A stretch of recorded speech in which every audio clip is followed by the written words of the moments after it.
नमस्कार दोस्तों। अप्रैल 2021 में सिख धर्म की सर्वोच्च संस्था शिरोमणि गुरुद्वारा प्रबंधक कमेटी ने एसजीपीसी राष्ट्रीय स्वयंसेवक संघ पर अन्य धर्मों को दबाने का आरोप लगाते हुए एक निंदा प्रस्ताव पास किया था। दोस्तों, अकाली तख्त के कार्यवाहक जत्थेदार ज्ञानी हरप्रीत सिंह भी कई बार आरएसएस के खिलाफ बोल चुके हैं और स्वयंसेवी संगठन पर प्रतिबंध लगाने की मांग भी कर चुके हैं। दिलचस्प बात यह है कि एसजीपीसी ने राष्ट्रीय स्वयंसेवक संघ आरएसएस और मुगलों के बीच समानता को भी दर्शा दिया। उन्होंने आरएसएस पर अल्पसंख्यकों के मामले में दखल देकर उन्हें धमकाने का आरोप भी लगाया। एसजीपीसी के प्रस्ताव में कहा गया है कि 17वीं सदी में मुगलों द्वारा ऐसे प्रयास किए गए थे जिनका सिख गुरुओं ने विरोध किया था, जबकि 9वें सिख गुरु तेग बहादुर ने अन्य समुदायों के लिए सर्वोच्च बलिदान दिया था। हालांकि आरएसएस सिख इतिहास की एक छोटी सी समीक्षा पूरी तरह से अलग कहानी बयां करती है। आरएसएस और सिखों के बीच संबंध 1947 से है।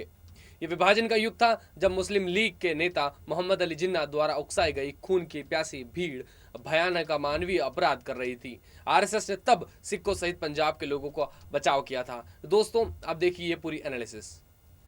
आरएसएस पर करीब से नजर रख रहे दिल्ली के पत्रकार अरुण आनंद ने अपनी किताब आरएसएस को जाने में सिखों से जुड़ी कई बातें लिखी हैं।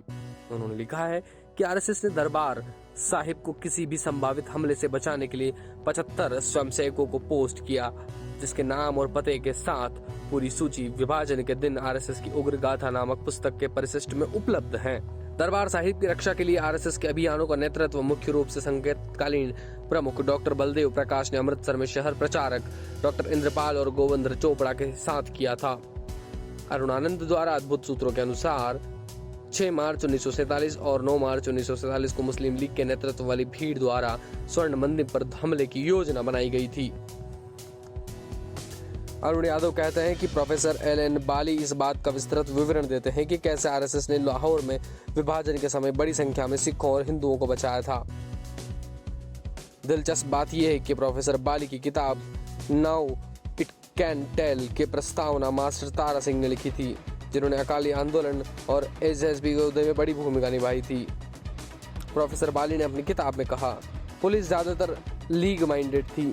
इस स्तर पर लोगों को बचाने में युवा और निस्वार्थ हिंदुओं की संस्था जिसे आरएसएस के नाम से जाना जाता है के अलावा और कौन आया। उन्होंने सूबों के हर शहर के हर मोहल्ले में हिंदू सिख महिलाओं और बच्चों को निकाल कर तुलनात्मक रूप से सुरक्षित केंद्रों पर पहुंचाया। आरएसएस ने उनके लिए भोजन, चिकित्सा सहायता, कपड़े और देखभाल की व्यवस्था की। आजादी के बाद भी भारत में आरएसएस ने हिंदू सिख एकता को आगे बढ़ाने में अहम भूमिका निभाई। 84 में सिख विरोधी दंगों के बाद प्रसिद्ध स्तंभकार और लेखक खुशवंत सिंह ने कहा, दिल्ली और अन्य जगहों पर इंदिरा गांधी की हत्या से पहले और बाद में आरएसएस ने हिंदू सिख एकता को बनाए रखने एक सम्मानजनक भूमिका निभाई थी। 1984 में कांग्रेस के नेताओं ने भीड़ को उकसाया और 3000 से अधिक लोगों को मार डाला था। उन कठिन दिनों में साहस दिखाने और असहाय सिखों की रक्षा करने के लिए मुझे आरएसएस और भाजपा को श्रेय देना चाहिए। गरीब टैक्सी चालकों की मदद के लिए खुद अटल बिहारी वाजपेयी ने कुछ जगहों पर हस्तक्षेप किया था। साल 2003 में राष्ट्रीय अल्पसंख्यक आयोग के अध्यक्ष तरलोचन सिंह ने भी आरएसएस और सिखों के रिश्तों को लेकर अपनी राय रखी। उन्होंने कहा था, आरएसएस और सिखों ने हमेशा कंधे से कंधा मिलाकर लड़ाई लड़ी है। सिख कभी भूल नहीं सकते कि कैसे आरएसएस के कार्यकर्ताओं ने विभाजन और 1984 के सिख विरोधी दंगों के दौरान उनकी रक्षा की थी। ऐसे में जब आरएसएस का पंजाब राज्य में हिंदू सिख एकता को बढ़ावा देने और दोनों समुदाय की रक्षा करने का पूरा इतिहास रहा है, तब एक सिख संगठन द्वारा आरएसएस पर एक अल्पसंख्यक विरोधी संगठन का लेबल लगाना दोस्तों कहां तक उचित है।